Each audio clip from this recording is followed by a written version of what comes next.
Hello, Janet Morana, Executive Director of Priests for Life. Welcome to our program. Well, abortion is on the ballot, obviously. And in 10 states, we have what's called ballot amendments. And what they want to do is make abortion in the constitution of 10 different states, one of which is Florida. And what this does is no parents, takes away parental consent laws, no doctors. Oh, someone who works at Planned Parenthood could do your abortion. I mean, it's just outrageous, and no viability, no term of how long the pregnancy, through all 9 months. Okay, through all 9 months. And this is bad. Always bad for the baby, always bad for the mother. But guess what? It's always bad for the dad too. And joining me today to give the man's perspective, the dad's perspective, is Jeff Joaquin. And he is our regional coordinator for Silent No More in Tampa. So, Jeff, welcome to the program. Janet, thank you for having me. It's such a And pleasure. I just mispronounced your name. It's Joaquin. There we go. Okay. I did it now. I've been called much, much worse in my 55 years on this earth. All right. So now you're a dad who lost a child to abortion. Yeah. Take us back. I think you were maybe young. What happened that got you to that position that you kind of helped out, or what was it that caused the death of the baby? Yeah. Thank you again, Janet. I was born and raised in Dartmouth, Massachusetts, and was raised in a beautiful Catholic Christian family. Mom and dad were tremendous, went to church on Sunday, did, Catholic Charities Appeal. They were beautiful parents, beautiful example. My brother Mark is 5 years older than me. And when he got into high school, he got his girlfriend pregnant when I think it was junior or senior year. And that was a big stain on my parents' eye. It was a big black eye for them. But by God's graces, my brother had the courage enough to say yes and have his child. And they got he and his wife had a shotgun wedding, if you will. And then as I followed behind him, again, I was 5 years behind them. So when I got into high school, I can remember my mother saying to me, Janet, very early on, she said, if you make the same mistake that your brother makes or made, I'll castrate you. So I came into high school looking up Webster's dictionary what the word castrate meant. And when I found the definition, needless to say, I wasn't too excited. So I was very careful with my relationships in high school.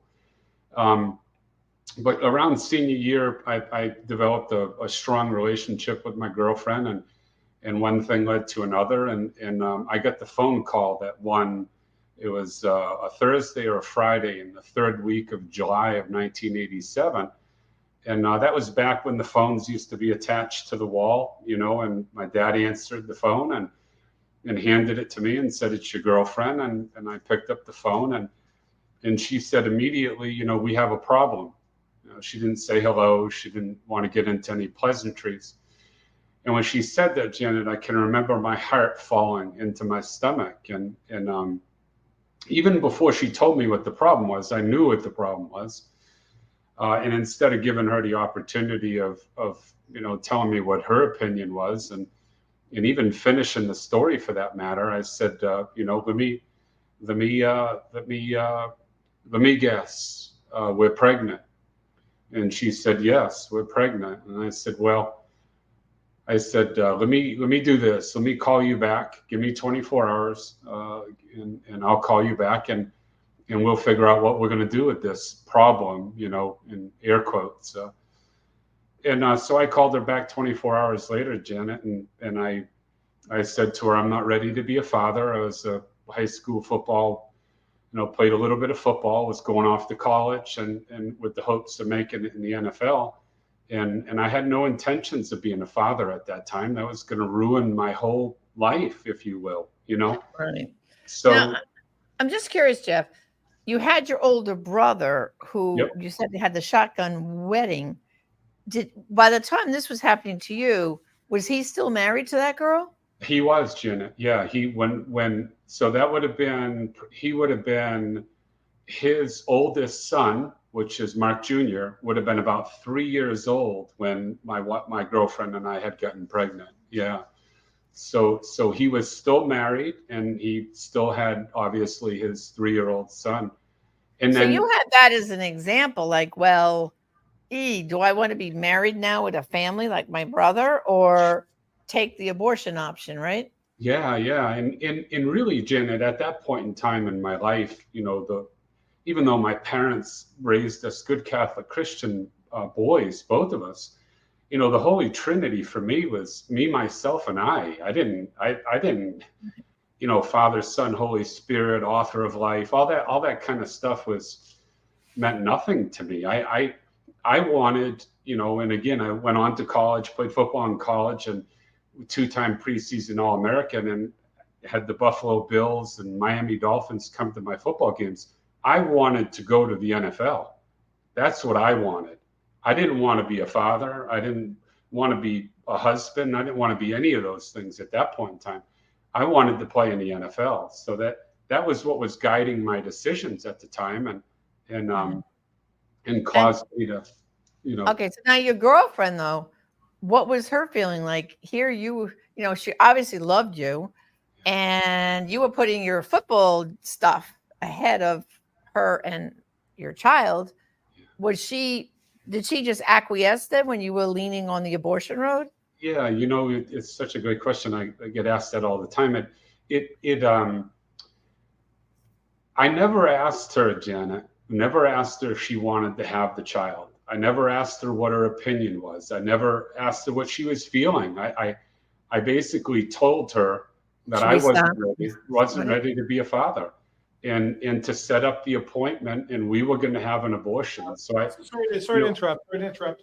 We had a I don't know what happened. Internet glitch. Can you repeat your answer and I'll edit it out? I'm sorry about that. Yeah, take it from after I asked the question. Go from there because there was a glitch. Okay, yeah, Jeff. yes. So, Janet, I never even thought to ask my girlfriend what her opinion was. Did she want to keep the baby? Was she ready to be a mother? Was she, what was her opinion? I just told her, hey, listen, I'm going off to college. I'm going to go play football. I don't care what your opinion is. Find a place to have an abortion. Make sure it's far enough from home so I don't get caught at the local abortion clinic, and we're going to have an abortion. So it was a real travesty that I didn't even ask her what she was feeling, what her feelings were. Did she want to have the baby? Um, I gave her no support at a time when she was desperately needing me to have a backbone. All I could show was a wishbone, a spineless jellyfish that could only think of himself and certainly didn't think of her. Yeah, and so now, obviously, she scheduled the abortion. Did you go with her, pay for it, stay with her, take her home from it? Like, what did the whole scenario look like? Yeah, so the abortion was 1 week after I found out about that she was pregnant. So it was probably, Janet, somewhere around 9 or 10 weeks, maybe 11 weeks she was pregnant. Mhm. And I picked her up that day, Dartmouth, Massachusetts, and we had to drive to Providence, Rhode Island, which was 40 minutes away. Right. I did not say one word to her the entire drive down. We pulled up to the porte-cochere. She looked at me. She said, "Are you going to come in with me?" I said, "Absolutely not." And she walked into the abortion clinic. So, one, I didn't ask her if she wanted to have the baby. Two, I forced her to have an abortion. Three, I didn't comfort her on the way there. And four, I didn't go in with her. So it was a trifecta, or whatever you call four, just of cowardly decisions. I could only think of myself. That's all I could think of. Mhm. And so many of the women, as you know, with Silent No More will say that, I felt abandoned by this guy I loved, and so she went in, she had the abortion. When she came back out, what was that like? And just describe what happened in those next Yeah, few even moments. more, even just as interesting as that, Janet. When I dropped her off, it was again the fourth week of July of 1987. It was Dartmouth, Massachusetts. It was hot. I was in a Chevy Malibu. I didn't have air conditioning. So when I pulled away from the porte-cochere, I pulled into the parking lot, and there was all kinds of big trees around the perimeter. So there was no breeze, no wind, no nothing. And I remember sitting there, and the gravity of the situation hit me. And I was sitting there trying to collect my thoughts. And I looked up at the roof of the ceiling of my Chevy Malibu, and I said, God, is this what hell is going to feel like? Because, I mean, I had just borrowed $200 from a friend to pay a complete stranger to kill my unborn son. I mean, this isn't going to be good for my eternal salvation. So I picked her up. The nurse gave us the pain medicine, drove home, obviously the 45 minutes to an hour, didn't say a word to her on the way home, dropped her off, walked her into her apartment, and broke up with her 24 hours later. So wow. It's to say that I was a coward. You know, she was looking. I say this to men all the time when I get to speak about this, men's conferences, retreats, wherever. Men, what we need to do is we need to have that wishbone extracted, and we need a real backbone installed, because there used to be a day, Janet, when men would slay a dragon to save a princess, right? And nowadays we don't even want to defend the children that are in our girlfriend or our wives' wombs. I mean, I can't tell you how many stories about men who have come, after one of my talks that there was one man in particular. He has 4 children, Janet, and I did a talk, and he came up afterwards, and he tapped me on the shoulder, and he said, Jeff, he said, I have 4 children, and the name of the first child is this, and the name of the second child is this. And then my wife and I both lost our jobs, and we were having a financial hardship. And I made my wife have 2 abortions. I made my wife have 2 abortions before we had our 3rd and our 4th kids. And he said to me, just weeping like a baby, we have never even talked about that situation before. So he said, I'm going to go home right now, and I'm going to get on my knees, and I'm going to beg my wife to forgive me. I mean, listen, the last 50 or 60 years, women like you and women like Georgette and women all around this country have been fighting against evil, against the King Herod of the 21st century, Planned Parenthood. And men have been conspicuously absent from the fight. And we have to come forward.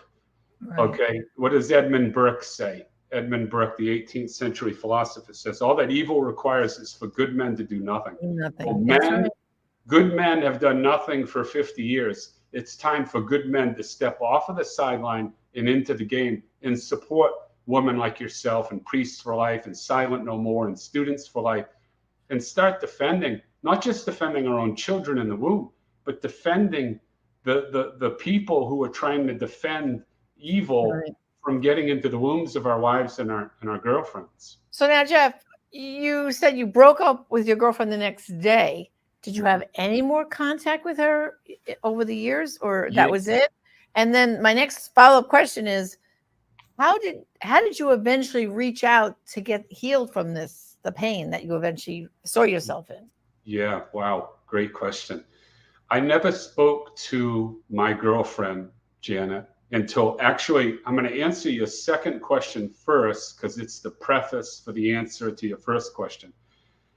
I largely ignored. That was 17 years old when I made that decision to sacrifice my son on the altar of convenience. I went 21 years with that cancer inside of me, eating me up inside, that little secret that I thought I had for 21 years, until I started getting involved in a men's program. That men's program started to teach me what it was to be an authentic father, an authentic husband, a leader of my company, and certainly in the community that I was in. But it wasn't until I started to prepare. I got a spiritual director. The spiritual director, he met with me the first time, and I kind of went through 21 years of sin with him. Okay. And he quickly recommended that I go to a general confession. Okay. So I prepared, Janet, for 3 months for this general confession, every day praying and writing down my sins. I still have that book. It's about an inch thick. And then one day I set up at the age of 38, I set up a general confession.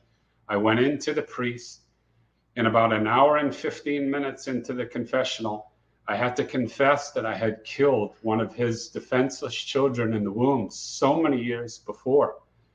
And I was in tears, Janet. The priest was in tears. It was a very moving experience. You know, he gave me absolution, came out of the confessional, wrapped around his arms around me, and said, "Welcome home, son." So it literally took me 21 years of my life with that cancer inside of me, growing inside and festering. Something was wrong. I knew it was. It wasn't until that day at Corpus Christi Church at the age of 38 that I finally got healed.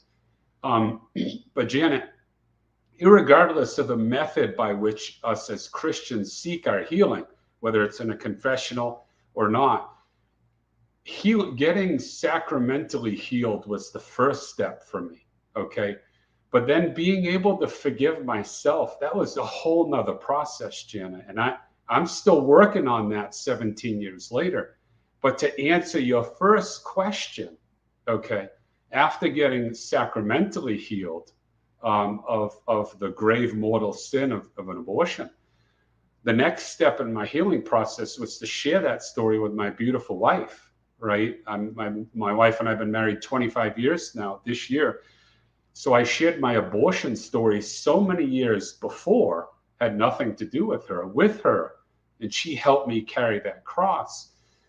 But the next part of that healing process, Janet, and this was recommended to me from my spiritual director, was to call my former girlfriend. Okay, so I'm getting to the answer to your question the long way. So after 22 years, I had to try to get in contact with her. And so I reached out to my friends that still lived in Dartmouth, Massachusetts. I said, "Hey guys, listen, I need to get the number for so-and-so. Could you please help me?" She didn't live in Massachusetts. I think she lived in Texas at the time. But 24 hours later, my friend called me back and said, "Hey, I have her number."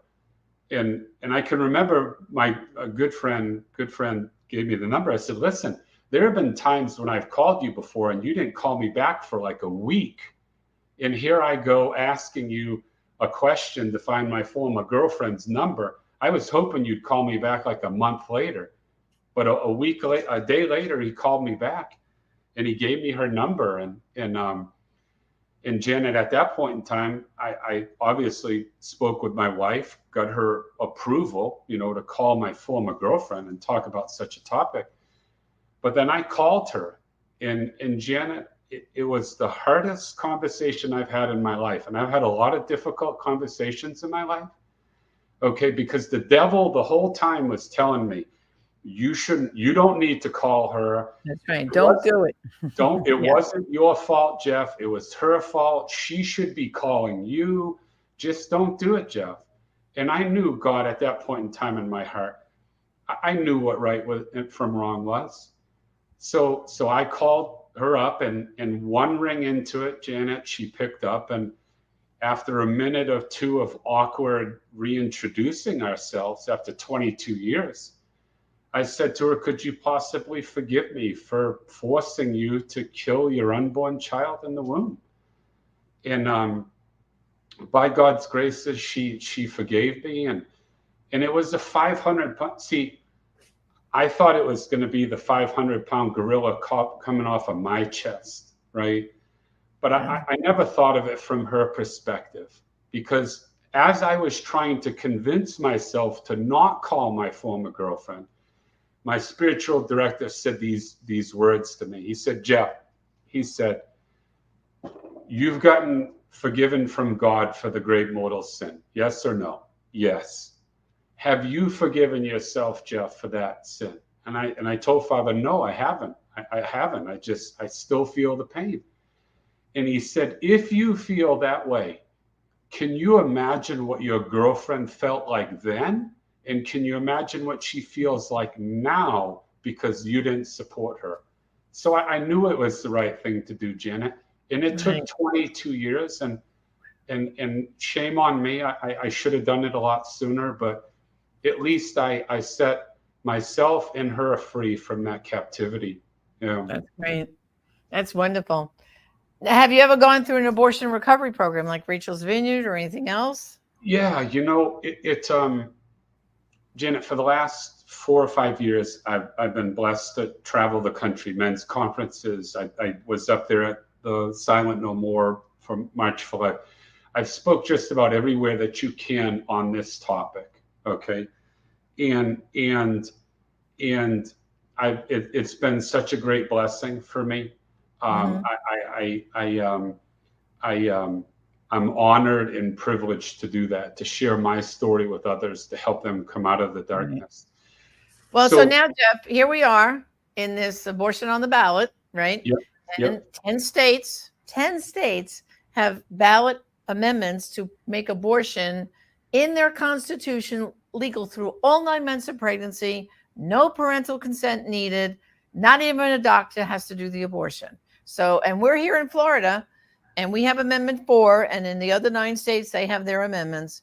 But as a man who now took responsibility for the death of his son, what would you say to these men now? This is a chance for them to man up, isn't it? To vote no on all these ballot initiatives, no matter what state they live in. Vote no, man up. What would you say to them right now in a minute or so, just to convince them this is your opportunity to stand up? listen to the men that are out there.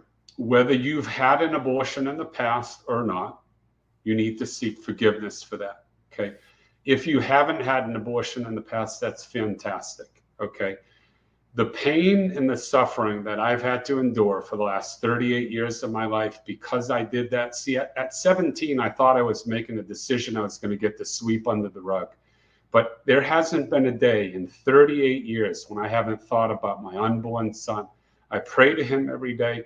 I have a relationship with him. But men, listen, it is time to stand up. It's time to get off of the sidelines and into the game. Okay, all that evil requires is for good men to do nothing.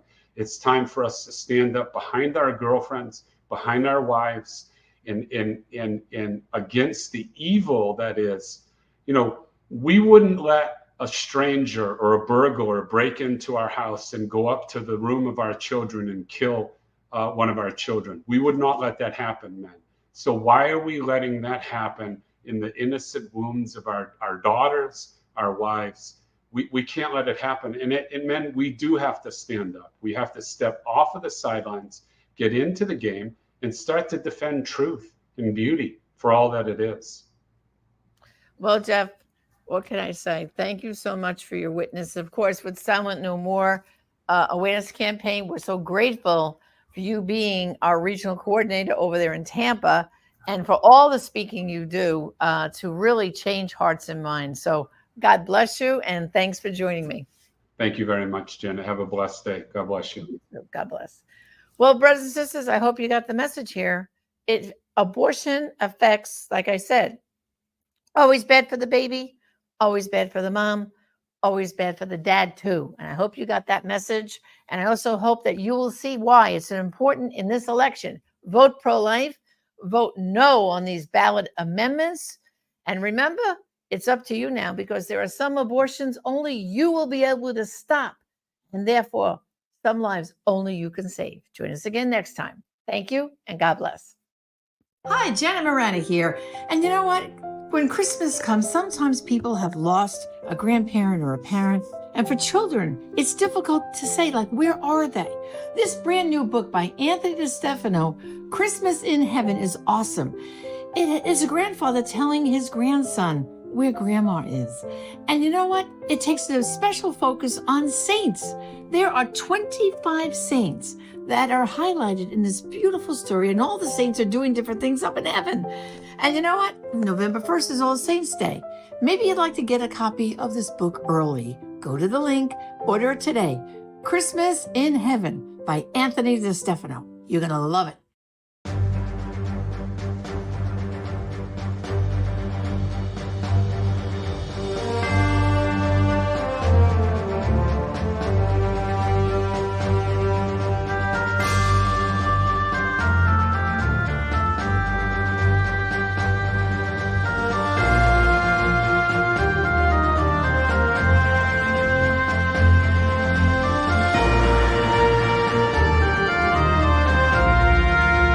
Hello, friends. I'm pro-life leader Frank Pavone, National Director of Priests for Life, and I'd like to invite you to join me in a prayer for our nation's elections. Now, the prayer I'm about to say, which I wrote as an interdenominational prayer, is available at electionprayer.com, both in English and in Spanish. Let's pray it together now. O God, we acknowledge you today as Lord, not only of individuals, but of nations. We thank you that we can organize ourselves politically and declare our political loyalties in a way that preserves our absolute loyalty to you. We thank you for your law, which our founders recognized as higher than any human law. We thank you for the opportunity that elections provide us, not only to vote, but to mobilize many others to vote and to vote correctly. Lord, we know that politics is not our salvation. We also know that part of serving you is to be politically active, and that your people are not a sect fleeing the world, but rather a community of faith renewing the world. Awaken your people, that the same hands lifted up to you in prayer are the hands that fill out the ballot, that the same eyes that read your word are the eyes that read the names of the candidates, and that they do not cease to be Christians when they carry out their duty to vote. Protect the integrity of our elections and deliver us from deceit and fraud. Awaken your people to the consequences of their vote.